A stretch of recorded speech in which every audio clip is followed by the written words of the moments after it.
ആയിരിക്കും. രവീന്ദ്രനാഥ് ടാഗോറിന്റെ എനിക്കു കിട്ടിയ നിധി എന്ന ചെറുകഥയെ ആസ്പദമാക്കിയാണ് ഞാൻ ഈ മോണാറ്റ് അവതരിപ്പിക്കുന്നത്.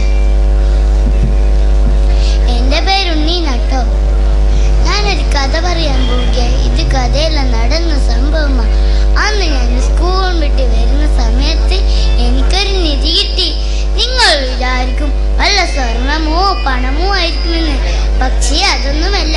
എനിക്ക് കിട്ടിയ നിധി ഒരു അപ്പൂപ്പൻ താടിയാ. ഏയ് അപ്പൂപ്പൻ താടി, നീ കേൾക്കുന്നുണ്ടോ? എല്ലാവരും കേൾക്കുന്നുണ്ട്. ഞാനിങ്ങനെ ആകാശത്ത് കൂടി പാറി പറന്ന് നടക്കുകയല്ലേ. നീ പറഞ്ഞോ എന്റെ ഉണ്ണിക്കുട്ട. ഞാനിങ്ങനെ അപ്പൂപ്പൻ താടിയുമായി സ്കൂൾ വിട്ട് വരുന്ന സമയത്ത് എന്നെ മറ്റുള്ള കുട്ടികളൊക്കെ കളിയാക്കി. ഇതിനാണെന്നല്ലേ? അയ്യേ ഉണ്ണിക്കുട്ടൻ ഇപ്പോഴും അപ്പൂപ്പൻ താടി പറത്തിക്കൊണ്ട് നടക്കുക. അയ്യേ നമുക്ക് അതിനോട് കൂടണ്ട, നമുക്ക് നാണക്കേടാ. പോടാ ചെറുക്ക, ഇതെനിക്ക് കിട്ടിയ നിധിയാ. നിങ്ങൾ ആരും എന്റെ കൂടെ നടക്കണ്ട. അങ്ങനെ എനിക്ക് കിട്ടിയ നിധിയുമായി ഞാൻ അമ്മയുടെ അടുത്തേക്ക് ഓടി. അമ്മേ അമ്മേ, എനിക്കൊരു നിധി കിട്ടി. മനോഹരമായ അപ്പൂപ്പൻ താടി, എന്ത് ഭംഗിയായിരുന്നു കാണാൻ. അസത്ത്, വേണ്ടാത്ത സാധനങ്ങളൊക്കെ വയലിൽ നിന്ന് പെറുക്കിയെടുത്ത് കൊണ്ടുവരും കുരുത്തൻ കെട്ടവൻ. അയ്യോ അമ്മേ, എന്നെ തല്ലല്ലേ. അയ്യോ അമ്മേ തല്ലല്ലേ, എനിക്ക് വേദനിക്കുന്നു. പോയിരുന്നു പഠിക്ക്. 5ാം ക്ലാസ്സിലാ പഠിക്കുന്ന. മറ്റന്നാൾ പരീക്ഷയുള്ള ചെറുക്കനാ. പോയിരുന്നു പഠിക്ക്.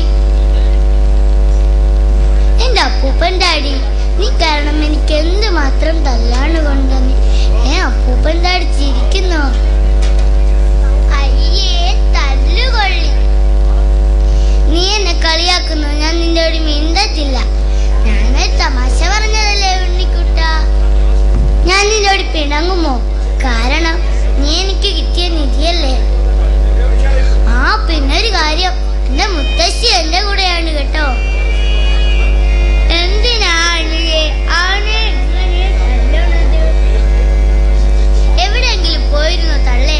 ചെറുക്കൻ പഠിക്കാനിരിക്കുന്ന നേരത്ത് കഥ പറഞ്ഞു കൊടുക്കാനിരിക്കും. എന്നിട്ട് ചെറുക്കൻ കഥയും കേട്ടു നിൽക്കും. കുട്ടികൾക്ക് കഥ ഇഷ്ടമല്ലേ വലുത്?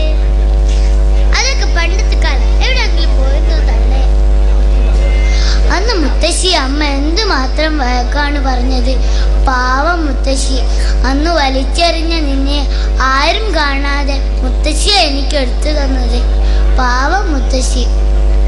പട്ടം പറത്തുന്ന കാലവും അപ്പൂപ്പൻ താടി പറത്തുന്ന കാലവും എല്ലാം പോയി. ഇനി എന്നെ ആർക്കും വേണ്ട. ഞങ്ങൾക്കും അപ്പൂപ്പൻ താടി നിധിയാണ്. അത് ഞങ്ങളുടെ മാതാപിതാക്കൾ മനസ്സിലാക്കണം. ഞങ്ങളെ പഠിക്കാൻ അനുവദിക്കുന്ന നിങ്ങൾ ഞങ്ങളെ കളിക്കാനും അനുവദിക്കണം. അസ്സലാമു അലൈക്കും.